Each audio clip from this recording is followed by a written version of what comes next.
Hello class, time for a new capital letter. Let's review where our letters live. This is called the upstairs. This is called the downstairs. This is called the basement. Let's review our lines by singing our song. Ready? Ceiling, blue dotted line, pink carpet, basement floor. Ceiling, blue dotted line, pink carpet, basement floor. Ceiling, blue dotted line, pink carpet, basement floor. That's where our letters live. Okay, let's learn capital E by reviewing some things that you've learned from other letters. Capital E starts at the ceiling and makes a teardrop. Notice the teardrop comes down to the blue dotted line. Comes down to the blue dotted line, curve around, go back up to the ceiling. Curve around, do a loop-de-loop on the blue dotted line. Curve around again, touch the pink carpet, and go up. Capital E does connect to another letter. Capital E reminds me of capital C. Both have a teardrop, and if you got rid of the loop-de-loop on capital E, it would look a lot like capital C. It's kind of like they took capital C and put a little knot right in the middle. Let's take a look at what you're going to do today. You are going to trace, write capital E. Then in house number 2, you are going to trace and capital E and trace little e. Let's go over both of them again. You may trace in house number 2 while we say it out loud. Do it with me. Capital E starts at the red dot, goes down to the blue dotted line to make a teardrop, goes up to the ceiling, curve around towards the house, make a loop-de-loop on the blue dotted line, make a big curve, and go up. Now, little e, you do not have a dot to start on little e. You're just going to start little e right next to capital E. Well, you know what? When they had you trace it, they did give you a dot. But when you do it by yourself, you're just going to need to write little e without having a dot. You'll just have to imagine the dot being there. Little e starts at the red dot, goes up to the blue dotted line. Back flip, cross your legs, touch the pink carpet, and done. The next thing you see on your paper is a word. It's a girl's name. That's why it starts with a capital letter. You trace while I talk about it. Start at the red dot. Make a teardrop down to the blue dotted line. Go back up to the ceiling. Curve around. Do a loop-de-loop on the blue dotted line. Curve around again. Touch the pink carpet.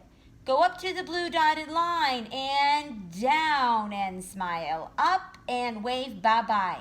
When we wave bye-bye, we're going right into little e, up to the blue dotted line. Cross your legs, touch the pink carpet, and smile. Notice V connects up on both. Sometimes letters connect on the pink carpet. This word connects on the blue dotted line. House number 3, you're going to review some letters we've already learned. B, C, D, I, and G. Let's take a look at those. And you may trace while I talk about them. Capital B is a caterpillar with 2 butterfly wings. Capital B starts in the middle of the downstairs. Here we go. He goes up to the blue dotted line, down to the pink carpet.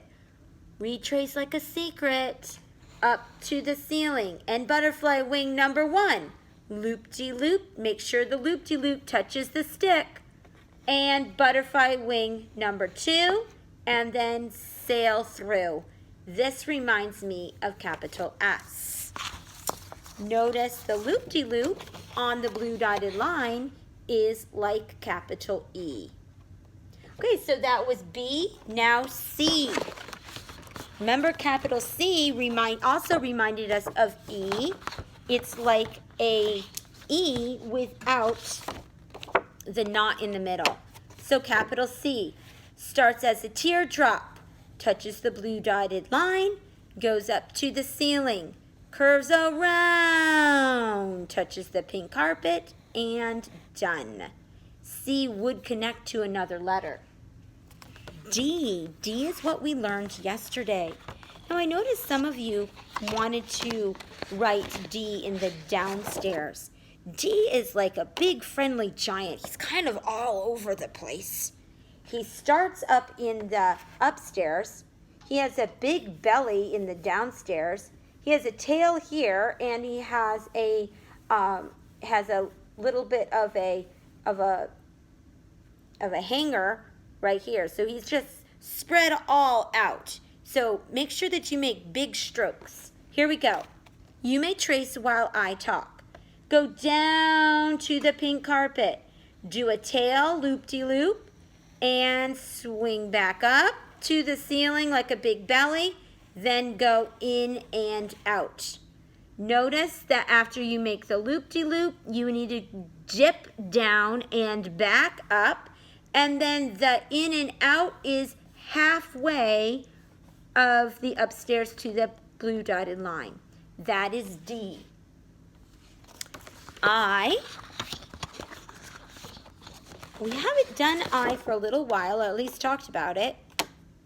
I starts in the middle of the downstairs, and his first movement is up. So start in the middle of the downstairs and go up. Then back down, make an L, cross your legs, and go up. That is I. One more letter is my capital letter, capital G. So capital G starts at the red dot. He goes up to the ceiling, does a loop in the upstairs, down to the blue dotted line, kind of walks across, makes a point halfway in the ceiling, then he changes his mind and goes all the way down to the pink carpet, swings up and through. We call this our tightrope walker. He walks up, up, up, up, does a flip in the upstairs, walks across to the other side, and swings down, touch the pink carpet, make a point, and go through. Okay, so that is what you're going to do in house number 3. So you're going to do houses 1, 2, and 3. You may trace house number 4 for extra practice, and if you feel ready, which some of you are, you can try to write the sentence on your own. Remember to leave a little finger space in between each word so they're not all on top of each other. You have to do your exercises, stay on the lines, don't rush, and you have to do 1, 2, and 3. House number 4 is optional, and house number 5 is optional. Remember, neatness counts. Do your best so that as you're practicing in first grade, you're making a good habit of neat writing. Okay, I can't wait to see your papers. Put them back in your binder when you're done so I can see them when you return to school. Bye-bye.